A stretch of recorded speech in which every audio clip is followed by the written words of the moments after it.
Welcome to the Stop Dieting podcast, hosted by best-selling, award-winning author and renowned weight loss expert, David Medansky. If you struggle to lose weight or you've lost weight and gained it back, you'll want to listen each week.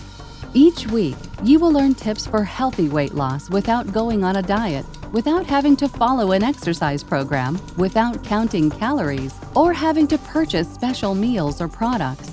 The Stop Dieting podcast is more than just about healthy and sustainable weight loss. You will also learn how you can have more energy, feel better, get rid of brain fog, and improve your overall health. Stay tuned for another informative and insightful episode. And if you like what you hear, be sure to subscribe and share this with your friends. Hi, welcome to another episode of Stop Dieting. This is your host, David Medansky, and today we're joined by a very special guest, Dr. Katrina Nguyen. Welcome, Dr. Katrina. Thank you for having me here. So tell us a little bit about your background and about yourself. So I've been a physician since 2002, and I did training in adult care called internal medicine and also pediatrics. I went on and did a combined residency for 4 years in Columbia, Missouri, and got married there, met my husband there, and we moved to New York for a pediatric GI fellowship at SUNY Downstate Medical Center in Brooklyn. Then after that, in 2009, I moved to Georgia, lived there till May of 2013, and then I've been in Illinois, Rockford, Loves Park area since 2013 till now. And what is your specialty now? I'm a pediatric gastroenterologist. And so I take care of kids and their reflux, constipation, anything from the esophagus, stomach, small intestine, the colon, the liver, the gallbladder, nutrition, kids at birth all the way to 21. That's fantastic. And you deal with childhood obesity? Yes, absolutely. And I started a nonprofit in 2014 with the focus of helping to reverse the childhood obesity epidemic in America, starting one child at a time here in Rockford, Illinois. What is the name of your foundation? It's called Faithful, the number 2, and then Fitness. And it's a nonprofit. And what inspired you to help children stop from being obese and overweight? When I finished my fellowship in June of 2009 and moved to Georgia, one of the things I discovered that taking care of pediatric patients, there was an increasing prevalence of fatty liver disease. And it was associated with other health problems such as type 2 diabetes, high blood pressure, for instance, and then other non-GI diseases but were related, such as sleep apnea. And I would sit down and counsel my patients and their parents about ways to develop a healthier lifestyle. And every 3 months, I would see them do their weights, their body mass index, different labs. And I didn't really see changes. And I thought, what's going on that's not happening in the office? So through those experiences and talking to several patients, I realized there were many barriers that affected the family and the patient's ability to achieve a healthier lifestyle, which is something I can't really address in a 30 to 60-minute office visit every 3 months. So from there, I decided to take it into the community and started my first childhood obesity intervention program in Augusta, Georgia, even before I had a nonprofit. What are some of the barriers that you've identified? Motivational barrier, the environment we grow up in, the knowledge, knowledge barriers, for instance, not really knowing what's a healthy diet, what's an appropriate portion on our plate, how our plate should look to develop a healthier eating habits, the amount of physical activity and the limited screen time a child should have. These are different things that with knowledge and motivation and the right environment that motivates us to make those changes, we can make that happen, but not in a doctor's office. And other things such as financial barriers. A lot of people perceive that it's more expensive to eat healthy. But in fact, if we learn how to budget and educate people on making healthier choices, they can actually eat healthy on a budget. I agree with you on that. That's what I tell people. It's less expensive to eat healthier than it is to go through the drive-through, order the pizza, pick up the bucket of fried chicken from KFC. Mhm. And so we're on the same page with that. Mhm. What would you say is the biggest cause for people being overweight? And the reason I ask that is my 50th high school reunion is coming up. And going through the yearbook and listening to other friends who have gone through their 50th year, we started realizing that when we were growing up, there weren't very many overweight or fat kids. And yet today it seems it's very prevalent. So, what's causing this increase? I think so. I believe that about 90 to 95% of the contribution to a healthy lifestyle and prevention of obesity has to do with the diet. And the other 5 to 10% is really with physical activity. But a lot of times if we're not eating right, and then we think if we just walk, 30 minutes a week, we're already being active. So a couple things, I grew up in the 80s, and back then, physical activity, recess, and playing was so important. It was incorporated in school, and we had fitness testing that we had to do on a yearly basis. But that was emphasized, like physical education. I didn't remember a day in school where I wasn't running miles and doing obstacle courses and playing flag football, softball.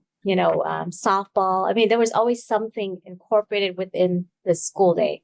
Whereas things I hear from my patients nowadays is, oh, there's no PE this semester, and there's going to be another class, and so it wasn't prioritized, and there's no recess time. That's one factor. The other thing is with food, so much commercialization and supersizing, and it's like the ads that target the age groups where, this is like the size, this is the appropriate size for the child to eat this or drink this much. The increase in consumption of processed food and sugary beverages. And that is advertising also that targets the age group that I take care of. Well, yeah, if you go to the grocery store and you go to the cereal aisle, you see all the Fruit Loops and Captain Crunches and other sugary cereals. And then with the marketing, they make it misleading, especially with Cheerios. They promote it as lowering cholesterol when there's no evidence to prove that it does. Yes. And I also think that families are not sitting down and meal prepping together and sitting down and eating at the table together in a defined amount of time. So there's more snacking and eating, in the room and eating in front of the TV. So those are other factors in relation to nutrition as well. What I've also learned is that 75% of the US population is chronically dehydrated, meaning we don't drink enough water. And what I tell people is our bodies are 60 to 70% water, not soda or diet soda or fruit juices or fruit flavored beverages. Yet parents are giving their kids the juice boxes and the soda or diet sodas thinking it's good for them when it's not. And I noticed there's a direct correlation with adults being overweight because 75% of the US adult population is overweight, of which 42% are clinically obese. And so a lot of times when we think we're hungry, we're actually thirsty. Do you talk to parents about providing more water for the kids? Absolutely. In our nonprofit, when we meet on a weekly basis for an hour of exercise at the gym and we work out together, towards the end of several of the classes, we spend time talking about making healthy choices with beverages. And so we call it, through the Illinois Alliance for the Prevention of Obesity, it's called Rethink Your Drink. And it's a campaign. And so we show the amount of sugar that is consumed if they drink one type of sugary beverage every day for a week. And when we visually show the amount of sugar that's consumed in a week, whether it's juice, soda, sports drinks, blended coffees, those are different things that kids like to drink. Then the parents their eyes are wide open saying, that's how much sugar we're taking. But until it's a visual, education experience, they really don't realize the choices that are being made every day that affect the health outcomes in the long run. Well, exactly. And the other item that's loaded with sugar that people consume a lot of is ketchup. And people don't realize that's 60% sugar, or sometimes it has the artificial sweetener, aspartame, in there, which is what they use in diet sodas. And people do not understand that just because it's 0 calories, it won't cause weight gain. And they don't understand that the aspartame causes weight gain because, number one, it inhibits the body from absorbing the vitamins, minerals, and nutrients. And number two, it increases your craving for sweetness. So while you have that diet soda or the, low calorie item, now you're going to go have something sweeter because you have that craving for it. And we always say water is best, but for kids to kind of wean down from their normal soda 2 or 3 a day, it's a gradual process of getting used to it. So we encourage, infusible water. So for instance, just putting fruits and, into a water bottle that can infuse that flavor into the water. And that gradually helps the child transition towards more water drinking and less sugary beverages. Well, that's an excellent suggestion. That's usually what I tell adults is you go on vacations to expensive resorts, and in the lobby of the hotels, they have the water jugs full of, the fruits and berries in there. So why don't you do that for yourself at home? Yeah. And we make, Faith Order Fitness has its own water bottles that are trademarked for that purpose. And we give those out to the kids that complete our program. Is it possible for people who don't live in the Rockford, Love area, Love Field area, that they can be a part of your program? In terms of, physically participating, it's challenging, but certainly they can gain from our website at faithful2fitness.org. And we have lots of tips on ways to develop a healthier lifestyle. And people who want to help your cause can also go to the website and make a donation there too? That's correct. Yes. And if they live within, driving distance to the Rockford area, whether it's Wisconsin or Illinois, we do a 5K event every August. In fact, we just had our 7th annual one on August 27th. So they can always come, at least once a year and participate in the 5K event.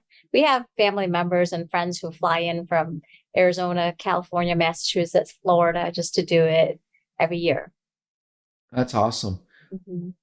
What do you tell kids who want to eat healthier, when they're a little bit older and are aware of what's going on, but they don't have any say in buying the food because the parents do the purchasing? How do you address that?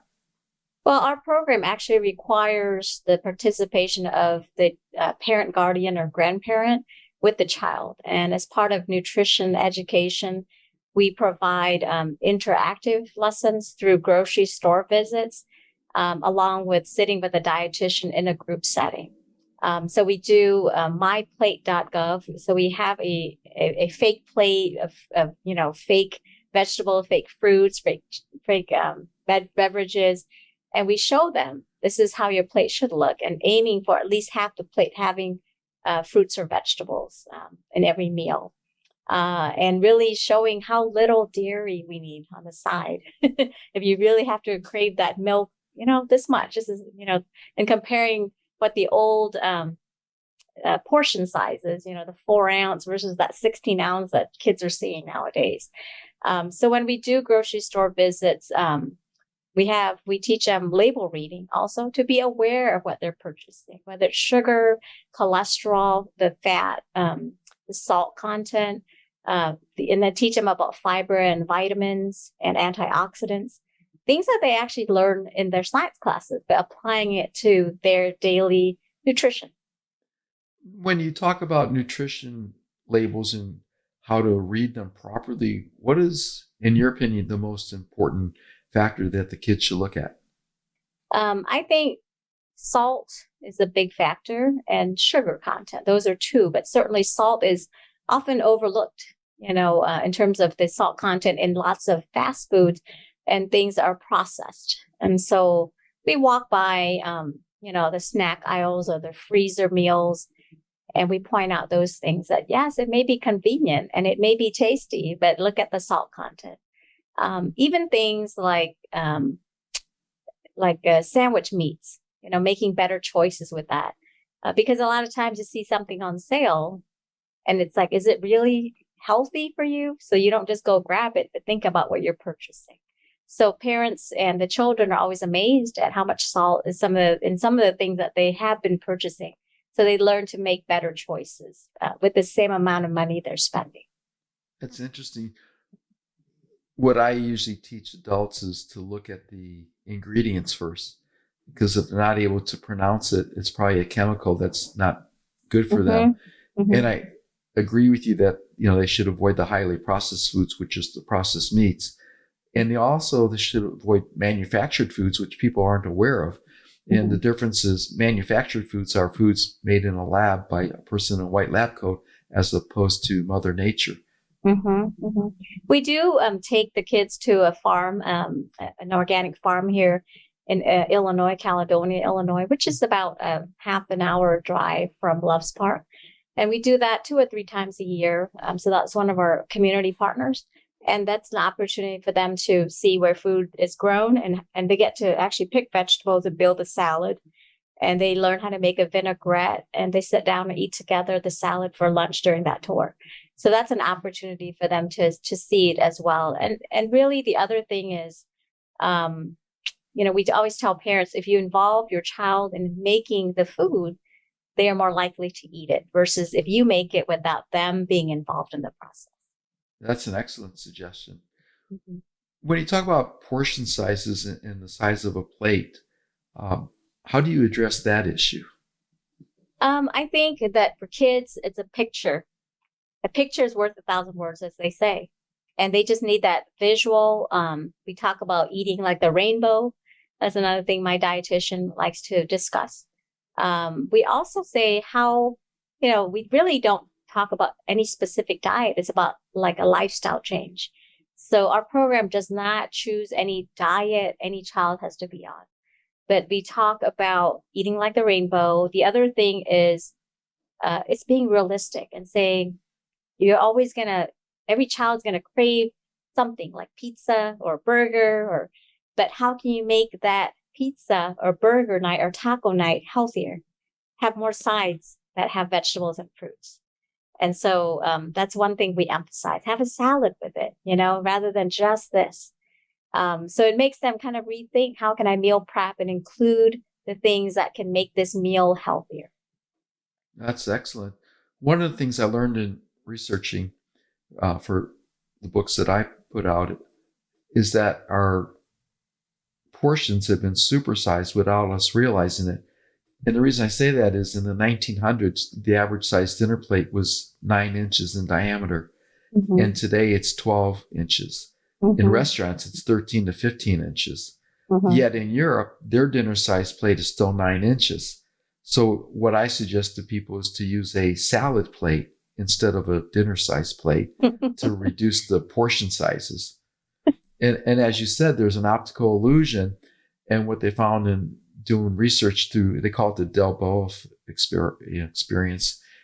They put the same amount of food on a salad plate as on a dinner plate.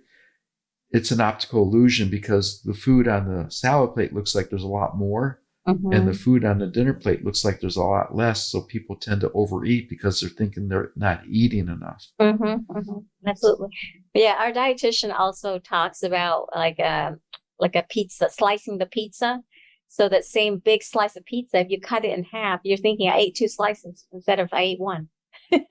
So that's another illusion that we can create to help with the feeling of fullness. Do you also teach people to slow down in their eating? I know that today we're all rushed and busy, and we're either eating at our desk or in front of the TV or while we're in the car going through the drive-thru. So we tend not to focus on what we're doing as far as eating. And before we know it, I call it mindless eating. The sandwich or the food is gone. It's like, where did it go? Yeah, trying to drink some water before eating to help with the feeling of early satiety, feeling full sooner, or even in between bites, and really taking time to chew and digest rather than just eating nonstop until you haven't drank anything yet. So that's one of the things that helps. Yeah. What one tip can you give the audience for helping with kids become more aware of what they're putting into their bodies? I think that, one of the things that we focus on is understanding that you can eat healthy on a budget. And I think the nutrition component, having like a meeting or interaction with a dietitian is important, and really cutting back on processed food, taking kids to experience, growing vegetables, or having a small raised bed in the backyard, taking kids to the farm, taking kids to grocery shopping with you, helping them to meal prep with you. Those are ways that you actually increase kind of the sensory experience of seeing, smelling, tasting, touching. When they're involved in that, they're going to do a lot better in terms of making choices. As a physician, I interact with many kids at different ages, and sometimes I also take care of children who have autism, who are picky because of sensory issues. But repeated exposure, sometimes up to 30 times in the same food, not necessarily that they're eating it or trying it, but just putting it in front of them and not giving up, having them touch it, doing a different color. Those are things that actually will help improve the variety of foods and the ability to try new foods, rather than increasing pickiness by saying, if you won't eat that, then I won't serve it to you again. I think it's important to repeatedly try, and at a younger age rather than waiting till much later. And the other thing, like I mentioned earlier, is really cutting back on sugary beverages. That's a huge part of childhood obesity intervention and prevention. And with the Starbucks, it seems kids are getting more of their what I call foo-foo drinks. And I know they're loaded with sugar, and sometimes the average Starbucks specialty drink will have anywhere from 60 to 75 grams of sugar in that. Mm-hmm. Mm-hmm.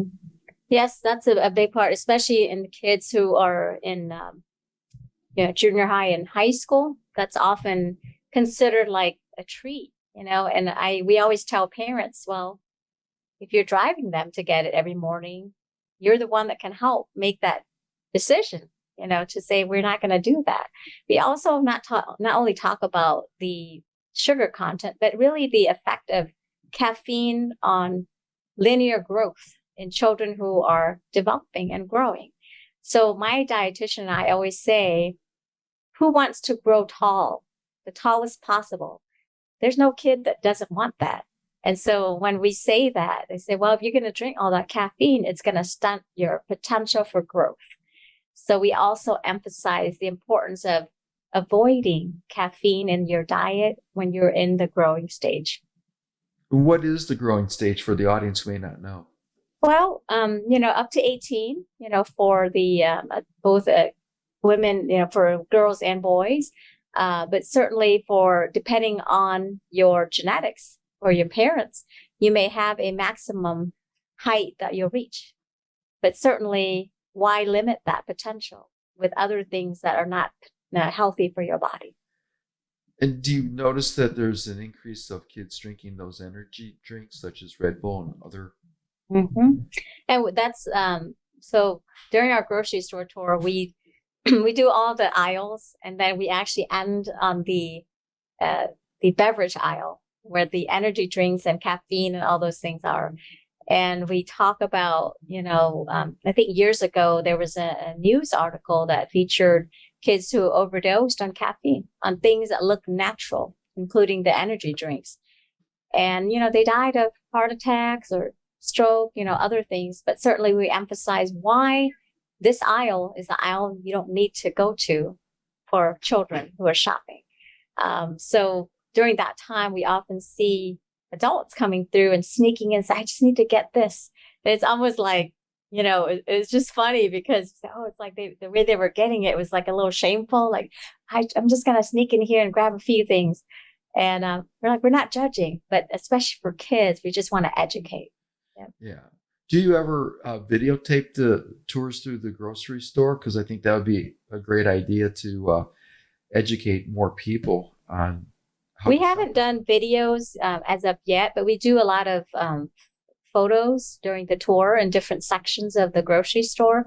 And Meyer is in Rockford here is one of our partners since 2015. So they help us with not only allowing us to do the tours there and having an educational experience for our group, they give us gift cards to use for helping with the families getting a purchase during that trip. And then we use it also for buying groceries to do meal prep classes with the families during our 12-week program. But it's very fascinating because many customers that shop there will often stop during our tour and ask questions as if they're part of the group. And then my dietitian's like passing out her business cards, if you need more consultation. So it's funny because they think that we're part of Meijer, like she's the dietitian for Meijer, but in fact, then they start to learn about our nonprofit and read more about it. So we enjoy that. We enjoy the interaction with the community during those tours. That's great. Once again, can you tell the audience how they can reach out to you?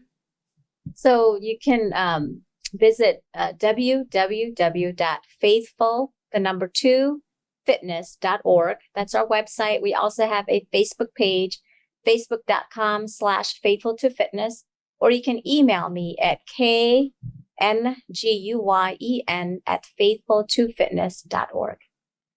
Well, thank you so much, Dr. Nguyen, for being a guest today. Is there any one final thought you'd like to leave with the audience?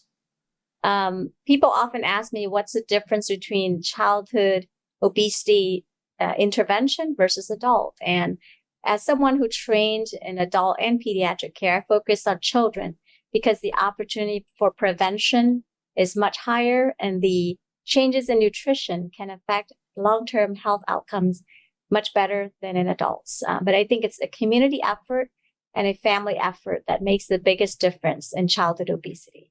And I thank you for the opportunity to share my knowledge with your audience. Oh, thank you. One more final thought I had was when I was doing research, I realized or learned that the 50 plus generation, which I'm part of, 80% are either a type 2 diabetic or pre-diabetic.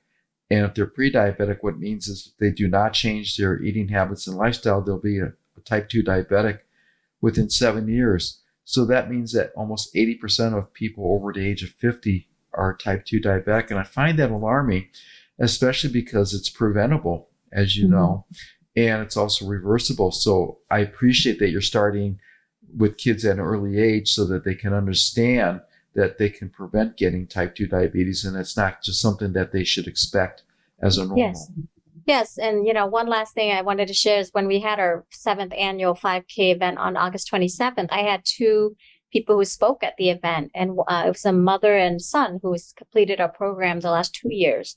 He had a hemoglobin A1C, which is a measure of diabetes, severity and blood sugar over 3 months. He started at like over 9%, with the normal no diabetes is under 5.7%.